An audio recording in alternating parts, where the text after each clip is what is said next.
Thomas, Percy, and the coal. It was a beautiful morning on the island of Sodor. Thomas the tank engine's blue paint sparkled in the sunshine as he puffed happily along the branch line with his coaches, Annie and Clarabel.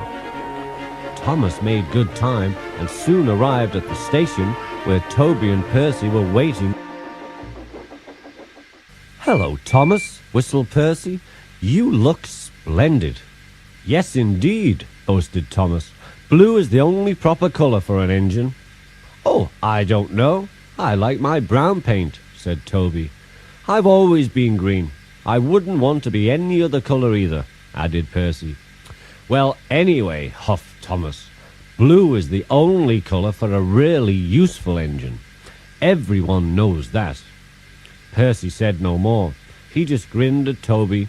They knew only too well that sometimes Thomas could be a little too cheeky for his own good. Later, Thomas was resting in a siding when Percy arrived in the yard. Percy pulled his trucks to a large hopper to load them with coal. Thomas was still being cheeky. "Careful, Percy," he warned. "Watch out with those silly trucks."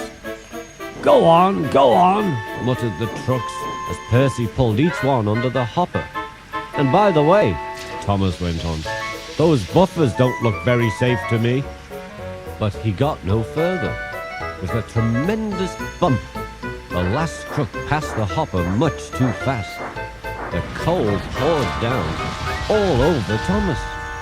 "Help, I'm choking!" cried Thomas. "Get me out!" Percy was worried, but he couldn't help laughing. Thomas's smart blue paint was covered in coal dust from smoke box to bunker. "Ha ha!" chuckled Percy. "You don't look really useful now, Thomas. You look really disgraceful." "I'm not disgraceful," choked Thomas. "You did that on purpose. Get me out!" It took the men so long to clean Thomas that he wasn't in time for his next train. Toby had to take Annie and Clarabel instead. "Poor Thomas," whispered Annie and Clarabel. They were most upset. Thomas was upset too. He was very grumpy in the shed that night. Toby thought it a great joke, but Percy was cross with Thomas for thinking that he had made Thomas's paint dirty on purpose.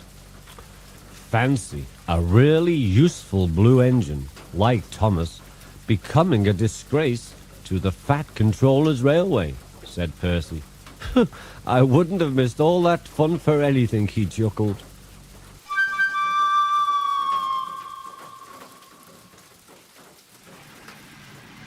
Thomas was at the platform the next day when Percy brought his trucks in from the junction. The trucks were heavy. "I feel so tired," Percy puffed as he pulled into the station. "Have a drink," said his driver, "then you'll feel better." The water column stood at the end of the siding with the unsafe buffers. The props underneath the buffers were old and needed mending. Percy moved forward and found that he couldn't stop. The buffers didn't stop him either. "Woo!" wailed Percy. "Help!" The buffers were broken and Percy was wheel-deep in coal. It was time for Thomas to leave. He had seen everything.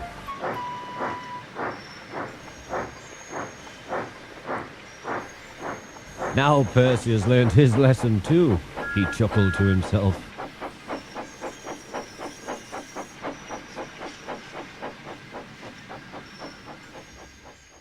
That night, the two engines made up their quarrel. "I didn't cause your accident on purpose, Thomas," whispered Percy. "You do know that, don't you?" "Of course," replied Thomas. "And I'm sorry I was cheeky. Your green paint looks splendid again, too. In future, we'll both be more careful of coal," said Thomas wisely.